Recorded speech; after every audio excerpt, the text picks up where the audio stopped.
WisconsinEye's Campaign 2024 programming is sponsored by Wisconsin Counties Association, Nicolet National Bank,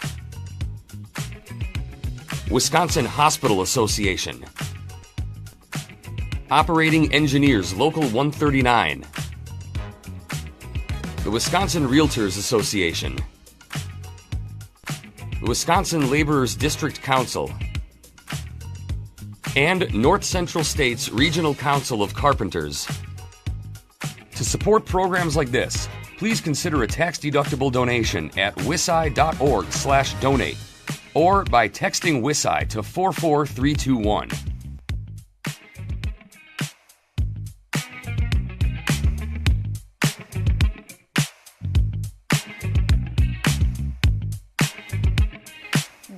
DeSmidt from Kenosha is the Democratic candidate for the 65th Assembly District. The election is November 5th. Ben DeSmidt, welcome to WisconsinEye. Well, thank you. Thank you for the invitation and the opportunity. What's your campaign's key message? Why are you running for this office? Well, I started thinking about it seriously a little bit before the pandemic. I'd gotten to know our current state representative, Todd Onstead, who's led the district very strongly for the past 12 years. We started having some conversations about government, and then when the pandemic hit, as a local business owner in Kenosha that was forced to shut, he really led us through those dark days, showed us the government programs that were available, and I really learned what government officials who are truly invested in their communities can bring to the folks who live there. So the conversations got more serious, and then I would say a year ago became very serious, and I made the decision to run. And what's your campaign's priority? Well, the priority is, for my district, what I hear the most important issues are the housing crisis that we're facing right now, especially in Kenosha. The rents have skyrocketed. Real estate prices have skyrocketed. So a solution to that is top priority. Second is funding for public education. We have a $19 million deficit just in Kenosha, and we're sitting on a huge government surplus. There's no solution to that. So our district is having to go to referendum. So we need to look at the school funding formula and do something that makes sense, that's understandable, that people can clearly see, oh, this is why this district is allotted this amount of money. And third, particularly Kenosha has such a strong labor tradition. We need to roll back Act 10. We need to bring back project labor agreements and right to work and bring back full collective bargaining. So if you're elected, what's the first bill? What's a priority bill to introduce? Well, a priority bill, I think chiefly we need to work on pro-union issues. We need to roll back Act 10. I think that's number one. That would do a tremendous amount to help public schools because it would also allow teachers to collective bargain again. But also our middle class just keeps shrinking and shrinking and shrinking. And the key to that are high-paying, protected union jobs. So the state's projected to have more than a $3 billion surplus. What are your top two priorities for use of that surplus funding? Public education at the K through 12 level and public education at the university and technical college level. What about tax cuts, tax reform? Is that part of your platform in any way? I do believe that common sense tax reform is appropriate, but I don't feel in Wisconsin that we have a tax rate that's out of control. I don't feel that corporations think twice about forming and setting up shop in Wisconsin. We're very pro-business here, so I don't think that our largest corporations should be getting a huge tax cut. So tax cut, tax relief is not huge on my agenda. You've been talking a lot about education as a priority. Mm-hmm. What's working well in K-12 education and what needs to change? Well, the commitment of our teachers and our pool of educators is absolutely tremendous. Having attended school board meetings, having a number of teachers that I've worked with personally as an educator myself, it's incredible the commitment, the extra hours, the money out of their own pockets that they give to their students and back to us in the community, and how they're treated very much like second-class citizens. And so changing that whole perspective, treating them fairly, restoring their rights to collective bargain is absolutely essential. That's our future. That's the foundation of our democracy. Without an educated electorate, it's very difficult to keep a strong country. What about in higher education? Wisconsin's system of four-year colleges, two-year colleges, technical colleges. What does the future of that system look like to you, and what should the legislature do? Well, I serve on the Gateway Technical College Board of Trustees, and I've become very aware of how integrated the technical college system is in this state and the incredible work they do. Every public dollar that we invest in technical college education produces a tremendous rate on that investment. And so the more we invest in the technical college system, I think the better it is for all of us.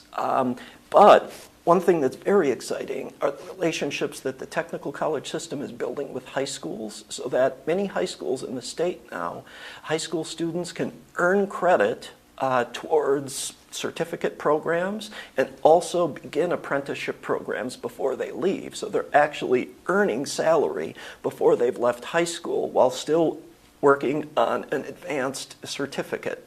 So that's extremely exciting. So the more funding, the more support the legislature can give to that, the better. Our university system is the crown jewel, I think. When others in the country look to us, they see the innovation that we've provided for the world, stretching back to cures like Coumadin, right? The blood thinner that has saved so many lives. What we've done for agriculture, sociology was founded in this state. The University of Wisconsin is a tremendous asset, and everything we can do to support the faculty there, ensure support an increase in funding for the Universities of Wisconsin.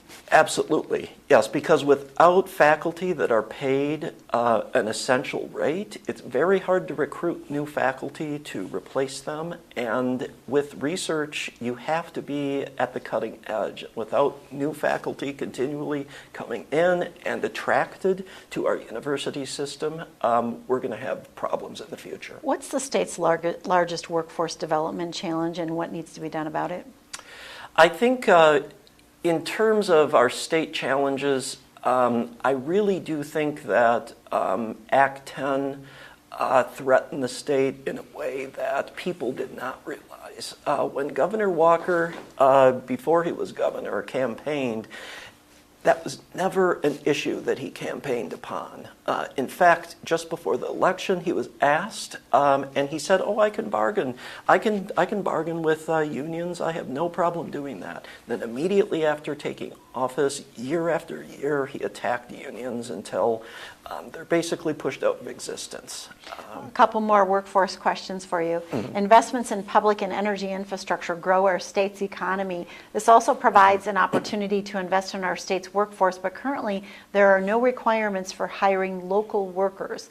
Would you support a state resident hiring requirement for state, local, and utility scale infrastructure investments? Yes, absolutely. And I think there's plenty of money to do that, and it's essential that that money gets recirculated locally and in the state. In fact, We Energies is asking for another rate increase. One of the reasons they have to ask for this rate increase is because they haven't been investing over time in green solutions. And now that there's more pressure on the federal level and state level to invest in green energy, they have to make up because they haven't been paying all along. And now they're asking consumers to foot a bill for investments that they haven't made along the way. So this is part of that same problem. Employee classification is an issue in the construction industry. Mm-hmm. Some employers misclassify workers as independent contractors or pay them in cash off the books. This lowers costs by avoiding payroll taxes and unemployment insurance, and it puts compliant companies at a disadvantage when bidding on projects. Plus, misclassified workers may be denied minimum wage protections or overtime pay. Are you aware of this issue, and what do you think should be done about it? It's a huge issue. If you talk to any of the folks in the trade unions, this is huge, and it's detrimental to the workers in the long run who are misclassified. It also threatens their safety because they're not protected with workers' comp, and they're not tracked in the same way as other workers, so they don't also receive OSHA protection in the same way.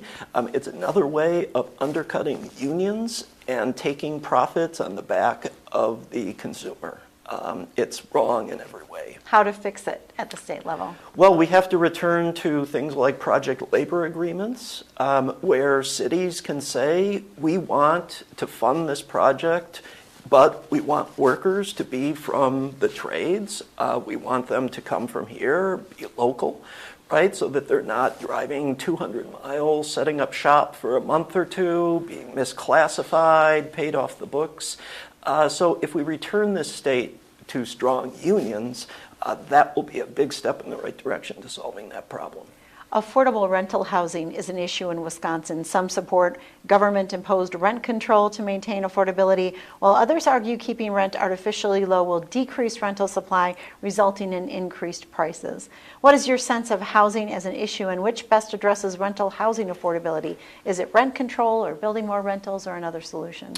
I think it's both of those things. In talking to the Wisconsin Realtors Association, I was endorsed by them, but I said directly that there's clearly price gouging going on in the rental market.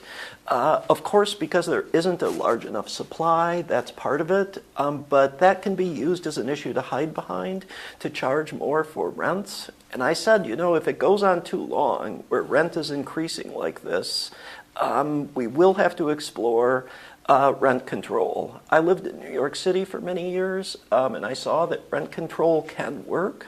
It can be a valuable thing. So that is part of the solution. But in Kenosha, we simply don't have the inventory. So there needs to be construction that grows, but it needs to make sense for the neighborhoods that that construction is put in. It can't just be luxury sort of apartments that cost $2,000 a month that have beautiful lake views. Construction companies have to be forced to invest in the communities in ways that make sense for the communities themselves. Medical systems are facing numerous headwinds in the form of inflation, workforce development, and issues around Medicare and Medicaid reimbursement, resulting in fewer services and even the closure of a hospital system in western Wisconsin. What would you do to preserve access to care and prevent future closures? Well, I really do think that we have to have a public option for Badger Care. We should have accepted the federal money to do that, and it makes no sense not to. It's simply a way for the Republicans to engineer a political issue, but we know that if people have health care, access to health care, it saves money in the long run for taxpayers, and it also saves money for the healthcare corporations. So the closures have something to do with that because the system is, I don't want to say intentionally broken, but we're not fixing it intentionally. Do you support increasing the Medicaid reimbursement for hospitals? I do, yes. Mental health care is a growing concern for Wisconsinites and for state and county budgets. What are you hearing on this issue, and how would you address mental health care? It's absolutely huge because it's, in addition to just the basic funding of public schools, mental health in public schools is not being funded. And that is the first place where these issues are identified. And we know that if we have early identification of mental health issues and early treatment, that it saves so many problems down the line. Problems that, for instance, our first responders are encountering. So because the public schools are not funded properly in dealing with mental health issues, that gets pushed to the police departments, for instance. And the police departments do not have adequate training for mental health. And so mental health issues then become criminal justice issues. And the two do not fit together. And so mental health has to be treated early through our public schools, properly funded. How should Wisconsin move forward on the issue of abortion? I believe that an individual cannot be totally free if they are not 100% in control of their health, every aspect of their body. So the fact that we have this specter of an 1849 abortion law on the books in Wisconsin, that has to be repealed immediately. Should there be any week limit on abortion in Wisconsin? No.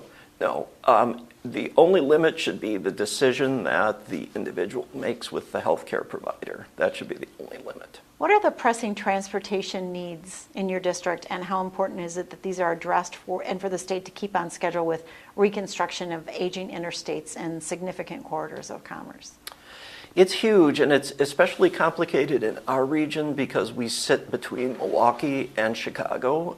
And so Kenosha has the metro rail line from Illinois that dead ends.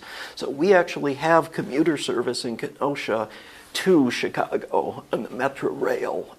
And the promise of that and the possibility of that is extremely exciting. So if we could accept federal money and run that public transportation all the way up to Milwaukee, across to Madison, and throughout the state, but to the Twin Cities, would just be astonishing what it would do for commerce, what it would do to ease those transportation needs. So that's one thing. We also have to support other aspects of public education that aren't as commonly talked about. So for instance, the technical college system, one of the huge barriers in access to education, particularly technical college education, is access to transportation.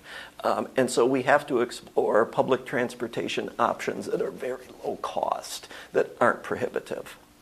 PFAS and other water contaminants are a concern for a growing number of Wisconsinites. Do you see this as an important issue, and how would you propose to address it? It's absolutely an important issue. I'm proud to be endorsed by Clean Wisconsin and the Sierra Club. Governor Evers had a solution to start tackling this problem that, again, was simply made into a political issue by the Republicans. And so that bill was loaded up with all sorts of things that had nothing to do with helping our environment, solving the PFAS problem. And so Governor Evers was forced to veto it. But we sit on such a huge surplus in Wisconsin, and we have these pressing problems. Clean water, I mean, what more basic need is there than clean water and clean air, right? And to turn that into a political issue makes no sense. We're down to our final two questions. How would you describe the leading differences between you and your opponent? Well, my opponent hasn't committed to the public forum that's being held next week, and the mailings and the few brochures that I've seen on the campaign trail don't really identify any issues. It's mostly involving attacks and other things of that sort. So on issues, I'm sure there are tremendous differences, but I can't really pinpoint very much, unfortunately.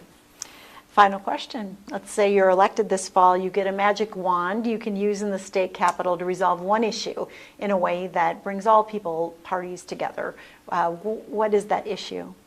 Well, I think for us, what we have to start understanding is that the people of Wisconsin have done so much, not just to build this state that they've left us, but to actually provide a model for the country. Going back to the Wisconsin idea, McCarthy's Wisconsin idea, we've been a beacon for ideas of how to run clean government, fair government for the whole nation.